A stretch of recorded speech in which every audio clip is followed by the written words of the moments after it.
جی بالکل، تمام ملک کی طرح صوبائی حکومت کے اعلان کردہ لاک ڈاؤن کے مطابق ایک جزوی لاک ڈاؤن یہاں بھی جاری ہے، مگر وہ اتنا مؤثر ثابت نہیں ہو رہا۔ ہماری ان معاشروں میں بتانے سے زیادہ کروانے سے کام نکلتا ہے۔ یہاں پہ اگر انتظامیہ اور پولیس کی طرف سے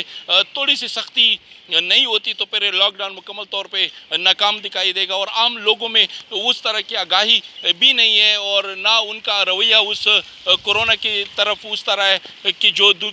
باقی دنیا میں دیکھا جا رہا ہے۔ یہاں پہ ابھی بھی بڑا کام ہے، یہاں ابھی بھی آگاہی مہم چلانے کی بہت زیادہ ضرورت ہے، اور ابھی تک چونکہ ضلع کونو میں ایک سیف زون میں ہم دیکھ رہے ہیں، لیکن اس کے باوجود بھی جو لوگوں کا یہاں پہ تاثر ہے، یا جو لاک ڈاؤن کی بالکل پرواہ نہیں کرتے، اور عام جو شادی کی تقریبات بھی جاری ہے مختلف علاقوں میں، اور اس کے ساتھ ہم دیکھ رہے ہیں بازار بالکل لوگوں سے بھرے ہوئے ہیں، پبلک ٹرانسپورٹ کے اڈے اسی طرح جو دیہات کے اڈے ہیں وہ چل رہے ہیں، لیکن وہ اس طرح کا وہ لاک ڈاؤن نظر نہیں آتا جو کہ اس وقت اعلان کیا جاتا ہے، یا سرکاری جو احتیاطی تدابیر بیان کیا جاتا ہے اس میں ضروری سمجھا جاتا ہے۔ جی